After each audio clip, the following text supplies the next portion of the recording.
سکتی ہے. اور عمر صاحب کا یہ کہنا کہ ہمارا نقصان ہے، ہم بجلی پیدا نہیں کر سکتے ہیں، تو ہمیں یہ بھی دھیان دینا چاہیے کہ جو بجلی ہم پیدا کر رہے ہیں کیا وہ ہماری ہے؟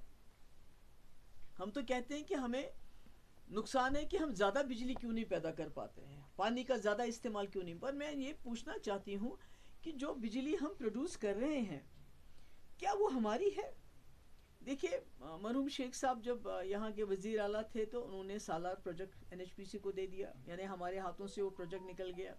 اس کے بعد جب فاروق صاحب وزیر اعلیٰ بنے 96 میں، انہوں نے 7 power project N H P C کو ہینڈ اوور کر دیے. یہ کوئی معمولی بات نہیں ہے. تو میرا یہ ہے کہ عمر صاحب کا اور ہم لوگوں کا فوکس ہونا چاہیے کہ گورنمنٹ آف انڈیا جو ہمارے پاور پروجیکٹ ہے، کم سے کم 2 پاور پروجیکٹ جو پی ڈی پی نے بی جے پی کے ساتھ جب سرکار بنائی تھی تو ایجنڈا آف الائنس میں بی جے پی نے اگری کیا تھا، اس کو رکھا تھا. کم سے کم 2 پاور پروجیکٹ، جیسے رنگ راجن کمیٹی بنی تھی، انہوں نے بھی وہ ریکمنڈ کیا ہے، وہ ہمیں واپس دے، ہمیں کمپنسیٹ کرے. اگر آپ پاور پروجیکٹ واپس نہیں دیتے ہو تو پھر ہمیں پیسہ دو، کیونکہ آپ پورے ملک میں گھومتے ہو بی جے پی والے، کہیں 200 یونٹ، کہیں 300، کہیں 400 یونٹ فری بجلی دیتے ہیں.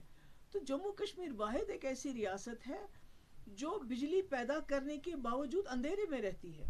ہماری بجلی این ایچ پی سی کو جاتی ہے، پھر وہ ہم کو بیچتے ہیں.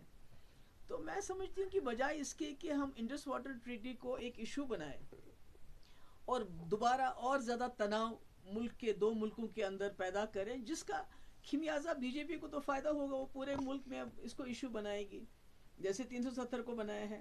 اسی طرح یہ اگر ایشو بنتا ہے، اس میں اگر کوئی اونچ نیچ ہو جاتی ہے انڈس واٹر ٹریٹی، اس کا خمیازہ جموں کشمیر کے لوگوں کو ہمیں بھگتنا پڑے گا. بی جے پی کو تو کوئی فرق نہیں پڑے گا، پنجاب کو کوئی فرق نہیں پڑے گا، راجستھان کو کوئی فرق نہیں پڑے گا، مگر جموں کشمیر کو کے اوپر اور بھی مشکلات آئیں گی. آپ نے دیکھا ابھی کچھ دن پہلے گرنیڈ چلا، اور وہ بیچاری لیڈی جو وہاں کی تھی بانڈی پورہ کی عابدہ، تو اس میں جان بحق ہوئی. تو اس لیے ہم تو خون سے لت پت لوگ ہیں.